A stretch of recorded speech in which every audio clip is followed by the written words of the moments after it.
In the news this week, One Nation to contest the Darling Range by-election as Labor prepares for defence.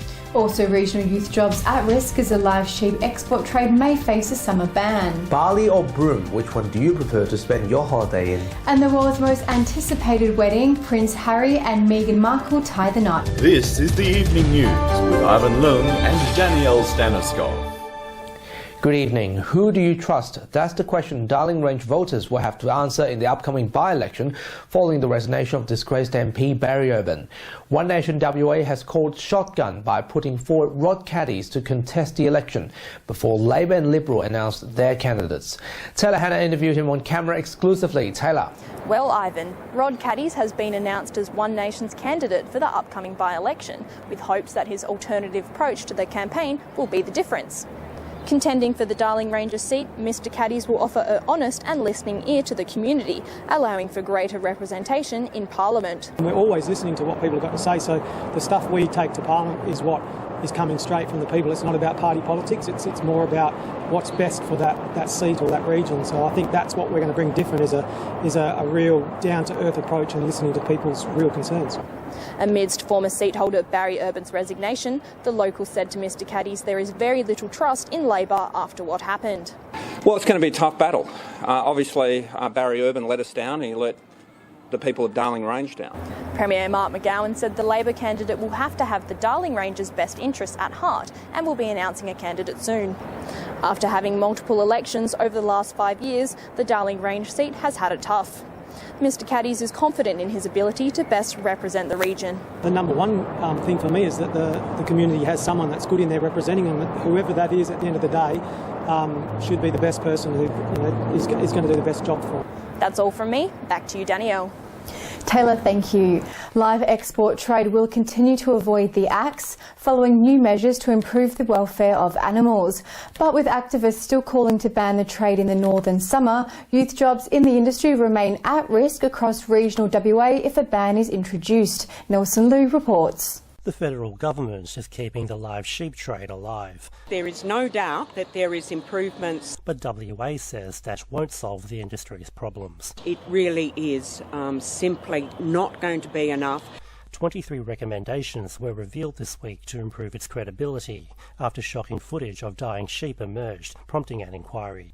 It's included fewer stock during the Middle Eastern summer, independent ship inspectors and tougher jail terms. It's going to show us how to get better and how to maintain the industry going into the future. But WA wants to make sure livestock are protected over summer. We may have to take action to place a pause during those months. While the threat of permanent bans remain. Live sheep export trade cannot have a viable long-term future. And concerns continue youth jobs will be at risk if bans go ahead. It is a big employer in regional areas. The state government says there's still room for improvement for live trade, but the future of the industry is up to farmers. Nelson Liu, WAMN News. The argument of it being cheaper to fly to Bali than within Western Australia has finally met its match, with the state government teaming up with Qantas to deliver lower airfares to Broome in an attempt to boost regional tourism. The 12-month trial will see game-changing rates of $199 on way to Broome, with a bigger capacity A320 aircraft allowing 30,000 additional seats into Broome each year. That bigger capacity aircraft, plus the work we've done with government and industry, gives us confidence to be able to launch not only new service, new flying, but, as the Premier said, new very low airfares. The initiative hopes to boost tourism nationally and will work with local business owners to ensure all-round affordable and inviting experience. The new Vincent Creer Fire and Rescue Station has opened its doors, boasting a boost to response to emergencies within the Perth CBD and surrounding areas. The $19 million station is set to ease pressure on Perth Fire Station, the state's busiest, leaving it available to respond to high priority calls. Fire Commissioner Darren Clem said the new facilities are a major addition to the community. Everyone likes to be in a new building. I think we'd all like to be in a new home. The important thing here about Vincent Fire Station is it's built for the future.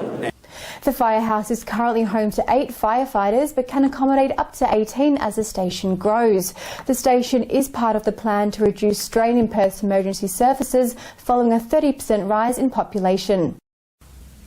The by-election for the federal seat of Perth is in full swing, with opposition leader Bill Shorten promoting jobs and training in WA. Mr Shorten toured the Perth TAFE campus this week while promoting Patrick Gorman for the federal seat of Perth. He said it was astonishing there weren't Liberal Party candidates for the vacant Perth and Fremantle seats, claiming Prime Minister Malcolm Turnbull may not be keeping promises for WA. But the fact that Mr Turnbull is already given up running a candidate against Patrick Gorman speaks volumes. And the question Mr Turnbull has to answer is he not running candidates in Fremantle and Perth because he knows that his promises on GST that he makes here he's not going to keep on the East Coast? US President Donald Trump says the White House is still preparing for the meeting between him and North Korean leader Kim Jong-un. The president says there were no notifications on the cancel of the summit. On related matters, President Trump has met with China Vice Premier Liu He to discuss issues regarding trade and tariff with China. Russian President Vladimir Putin has met with Syrian leader Bashar al-Assad in Sochi. Mr Putin said the common goal for both sides is to rebuild the Syrian economy and provide humanitarian aid. The Kremlin also quoted Bashar al-Assad saying Syria will continue to push for peace process despite political upsets.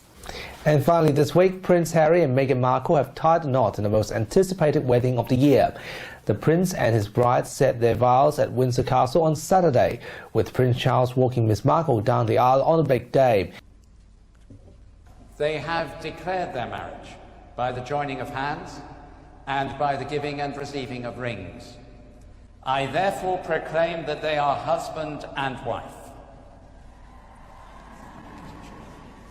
Thousands of royal fans gathered in Windsor, while millions watched telecasts around the world for the most long-awaited royal wedding since Prince William and Kate Middleton's wedding in 2011. And that's our weekly news and current affairs. For all the latest happenings, you can visit our website and Facebook page. We'll be back after a 2-week break. Until then, a very good evening to you. Good night.